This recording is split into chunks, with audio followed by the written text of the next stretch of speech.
Hi everyone, Assalamu alaikum, it's Mariam. This is Mariam's voice notes. If you're a returning subscriber, I have to thank you. It's been a while and there's been a lot of change in the sort of subject matter of this page and also on Instagram. But it shows kind of my evolution and what I found is most important to me. And if you're new here and this came up on your explore page, please consider subscribing, because inshallah we'll have more on sort of how spirituality can intersect with you being your best self and how it can impact your productivity. Because I think if I've learned anything in my last 4 or 5 years of being and living, it is that. But today I'm going to be talking about my Umrah trip, as you can see. And yeah, hope you enjoy. I think what I want to talk about first is what inspired me to go and book a trip. I think the main thing was I no longer had this overwhelming sense of self-belief anymore. And this was very shocking to me. I only sort of realised it like last year and the year before. I no longer believe that I was capable, and it was for reasons that I just couldn't understand or I couldn't put my finger on. All of the evidence was pointing to the fact that I should be over the moon, overjoyed and overly satisfied. But when you identify that there's a deficit in how you should be feeling given the things that you are experiencing versus how you are feeling, that's when you really start to introspect. And I was actually searching for answers. I knew that there was still a ways to go with my iman and my the way that I practice. I did feel like I was centering the things that I wanted to achieve too much. It was almost as if it was education first and then everything else after, and it just didn't feel right. And when I started to watch YouTubers and TikTokers who were posting without music, which I basically deleted all my content after seeing that, and started making these changes that really fulfilled me, I started to realize that I need to start doing things along the same vein. To replicate this fulfillment, it needs to really permeate every single aspect of my life. And if there's any way that I can change in a way that fulfills me in this way, I will be doing the right thing. And just more on this fulfillment thing, because I think it's really important. Every single time that I reached a new height, I just changed the goalpost. It was never enough for me to do this one thing. I'd have to move on to the next thing. I had to move on to the next perceived good thing. And if I wasn't able to get there, it will just feed this negative self-talk, this feeling of incapability, of feeling like I just, I'm not good enough to do the next thing, which is absurd. It would just be absurd. It would be an extremely debilitating cycle. And I think it's very symbolic of how in this dunya, it's just the nature of how things are. If and when you chase something with fervor and it's not the right thing, or it's not really centered and based in what Allah wants for you or what Allah has prescribed, it will be that thing that you love so much will be the thing that punishes you, because it looked great on the outside, and then when you actually get to experience what it comes with, you will be completely disillusioned. You'll be asking yourself, is this what I prayed for? Is this what I begged Allah for and Allah gave it to me? And this is what it was. And I think we can attribute this experience to not keeping up with the additional things you would do when you want something, when you do extra things to make sure you gain favor in that way and feel like your prayers are going to be answered. The same time that you abandon him, the same way you will experience abandonment in your affairs will feel like they're scattered. It makes me wonder how much life would be easier if I had continued centering Allah instead of centering the things that I wanted all this time, And alhamdulillah for the revelation, better late than never. This dunya is so lonely, and you don't need to do it on your own. The whole point is that you're supposed to lean on Allah. You're supposed to pray and, you know, ask Allah of the things that you want. And in that absence, you realize the deficit. And I think I wanted to go to Umrah to reconnect and like kind of find a way to feel closest to him. And that's what really prompted it. Before going, I tried to prepare how I would perform Umrah and how I would encourage myself to always be open and transparent with what I was asking for. And I think I saw a TikTok that was talking about journaling and like making your dua by journaling. The girl in the TikTok basically said that she would write what she wanted and like thanking Allah and asking Allah for forgiveness, write her du'as in the journal, and all of a sudden when she looked back, it was almost as though Allah had given her everything she wanted to. It was kind of a reference point that she used and a way to conversate almost. And I personally I journal quite often, so I was like something that I do regularly is journal. So I was like, how can I implement that, or how can I habit stack in a way, like the things that I do on a day-to-day, but then also kind of like add that element of remembrance as well. So I made a dua journal, and on the top it would say the 99 names of Allah and its translation, and also a prompt like, right here when, you know, you're asking for forgiveness, right here when you're, you know, you want peace and you want clarity.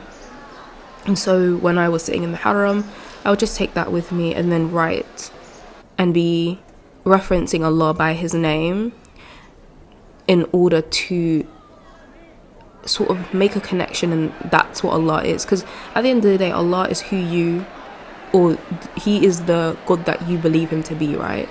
If you think that he's going to punish you and, you know, he's not going to listen to you, then inherently what you ask for will be reflective of that, right?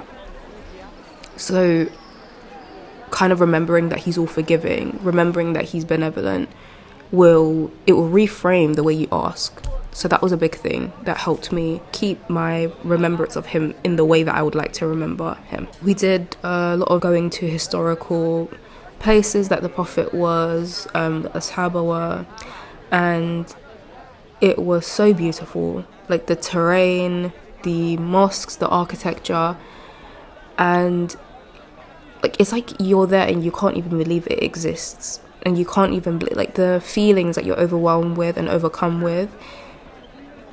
It's just such a beautiful experience, and the fact that there's so many people doing the exact same thing was also very eye-opening. When you're alone and when you are practicing in, for example, uni dorms, you think, okay, it's so difficult. You think it's the hardest thing on earth to get up to pray, especially if your iman is not where you want it to be. But seeing these people, as in people in wheelchairs, like people are pushing their parents or grandparents in wheelchairs, and they're completing their umrah, they're making it to the prayers on time, they are making it into the masajid, they are literally there from morning till night, and you literally have to look within yourself and be like, how can I even allow myself to struggle when there are people who are in arguably a much worse position than you are? You have to reflect and be like, there's absolutely no excuse, there's no negotiating these things. All the things that you may find difficult, when you go Umrah, it's like, what are you doing? Like, I'm not trying to trivialize it, but it puts into perspective things that you just would have never, ever, in a way that you would never thought about it before. Because whenever we would go to the masajid, it'd be pretty early. Because it's quite packed, you have to obviously make your way into the masjid like slightly, maybe like an hour before Jama'ah, or like half an hour before minimum, right? And so because we were sitting in the masjid for quite a while, I would try to also make habits while I was there, because when you're when you've decided to go on this pilgrimage, like, you have a lot more intention to just be doing good things. It's kind of like when Ramadan starts, like, you have this conviction that you don't usually have. So I was like, okay, make sure I'm doing my dhikr, make sure I'm doing these du'as and stuff like that. So when I come home, I'm almost, it almost feels weird to not continue to do them things.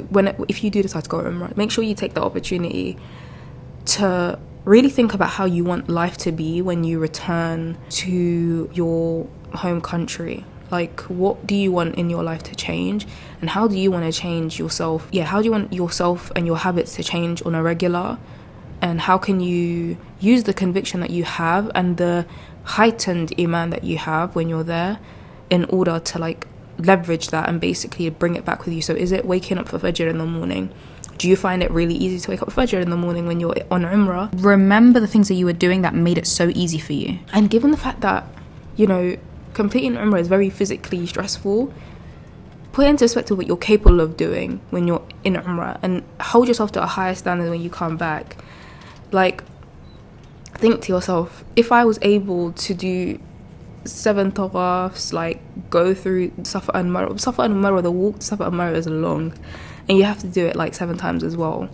You have to walk around the Kaaba 7 times. You survived that after, like, God knows how long hour flight, and then you went to Medina and you had to walk everywhere because do you know what I mean? Like, everything's quite, in my opinion, far away from each other, and the masjid is huge. You came back and all of a sudden you're literally praying. You might even be praying in your home, and deep it. Just hold yourself to a higher standard. Be like, if I was able to complete this, I'm the strongest soldier. I can definitely wake up Fajr. I can definitely wake up an extra hour before to maybe pray tahajjud, do you know what I mean? And may Allah make it easy for us all. I mean, it's not an easy thing coming back. To be propelled back into a world that doesn't facilitate the same religious freedoms that you were experiencing, and that made it so easy for you to keep on top of it and keep practicing quite unapologetically.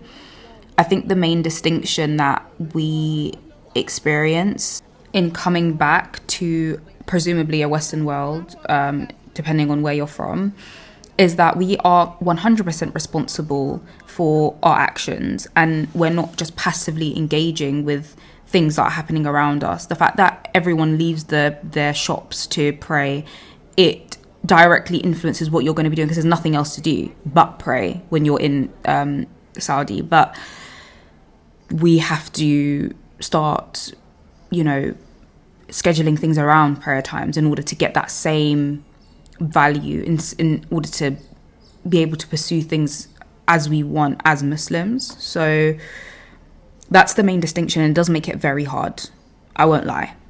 But once you get the hang of it, and once it is embedded within your priorities, it all of a sudden becomes much easier and much more fluid and much more of a reflex to be a Muslim before anything else. But what I want to highlight is this is an opportunity that's just as important as any other opportunity. You have to put in perspective that you were invited, like, you were extended an invite by Allah to experience Umrah. Some people may never get the chance or never get the opportunity to experience that at all. And the fact that you are going, and the fact that you will get the chance to experience that, is a huge thing within itself. Don't let that opportunity and the importance of that opportunity go over your head. Like, try your best to take the learnings and take the experiences that, change you during that week or however long that you go for. Let it guide you for the nearer future, and try and take as much of that forward as you possibly can. Hold onto it with the same conviction that you hold on to your worldly loves. A good point of introspection is just looking at how effortlessly we put time and energy into things that are worldly, and use that as a baseline for this is the bare minimum that should be replicated for our Islamic ones. We know how much energy we could put into things when we look at the world that we treat things that are not comparably as important. and use that as a metric to be like, okay, cool, how can I engage with my deen as much as I do with this thing that I'm in love with? And I truly hope that will start the process where the deen starts to overtake our worldly loves. Inshallah, may Allah get us all there. Understand that this chance may never come again. I mean, something that I was super grateful for was going to the Rawda in Medina. Some people don't get the chance to book a slot when they are there. And even as I'm watching this back and I'm just remembering the genuine awe that I was experiencing, that like this part of the masjid will be raised up to Jannah and I'm literally getting a chance to pray in it. Like, some people will never get that opportunity. And just really put into perspective how lucky you are to be in this position, to experience that and to be changed by it, you know? It's not something that you should take lightly. I have noticed a huge difference within myself. One of them is that I hold myself to a much higher standard. Before, I would almost forgive myself for things that I didn't do before Allah forgave me. Who am I to be telling myself, oh no, it's fine, you'll do it tomorrow? No. No more of that. As I said, these things, your faith is non-negotiable. It's not something like that you need to, that you balance with the rest of your life. It is the priority, and everything should revolve around the priority. And you'll find that when you prioritize your deen and your iman, everything else will fall into place. I mean, we hear this all the time. Until you practice it and internalize it, you will not understand, and you will feel like almost silly for not, and like for almost like trying to do it on your own. It's almost like, why was I trying to be this person who kept Allah at a distance so that they could let their ego believe that they were the ones that were causing all the good things in their life to happen? It's not fulfilling.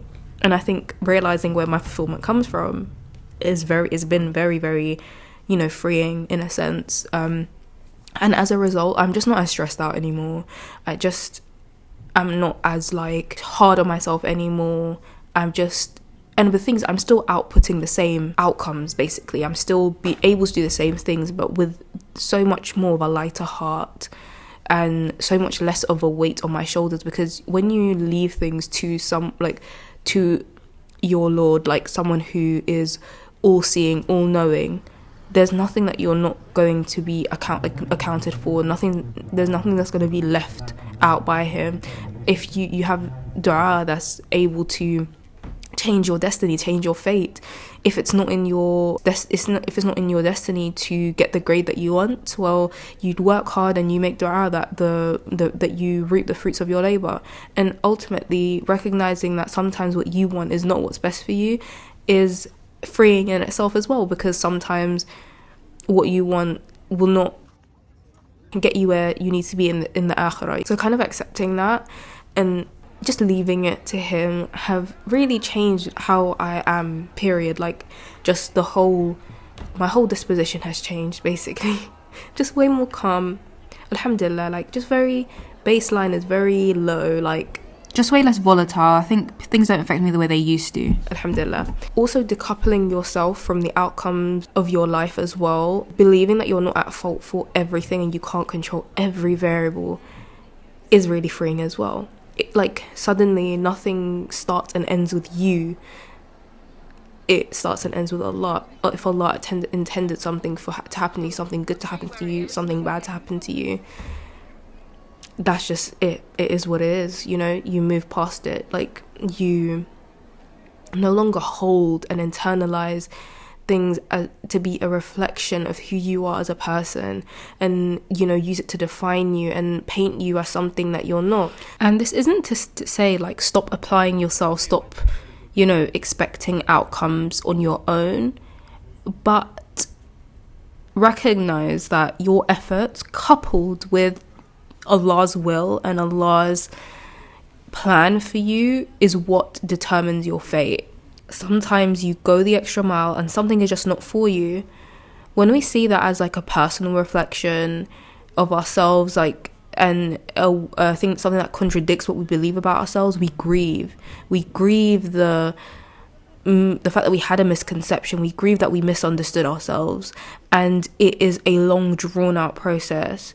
If you are able to say, Alhamdulillah, it just wasn't for us, and Allah's got something better in store for us, and you really believe in Allah's plan, and that Allah will never like not listen to your du'as, that He's always listening, and He always wants what's best for you, suddenly it's not a matter of grieving anymore. It's a matter of moving on. It's a matter of picking yourself up, thanking Allah for the ample opportunities that are around you, and perhaps the redirection, and just keeping it stepping. And that's a hugely powerful thing. It's something that a lot of people can benefit from, because you're not scared of failing. You just try again. You just wait till there's the outcome that you're wanting. If you made it this far, thank you so much for sticking around and listening to my ramblings. I know it was all over the place, but your girl was new to this long form content, and I just really wanted to get something out there in whatever form it was. It was a huge goal of mine this year. So I would really appreciate your feedback and knowing what you'd like to see more of and what you think I could improve on. Make sure you like, comment, and subscribe, and please share with a loved one or someone you want to go Umrah with, inshallah, if you were able to gain anything. And yeah, ma'as salama.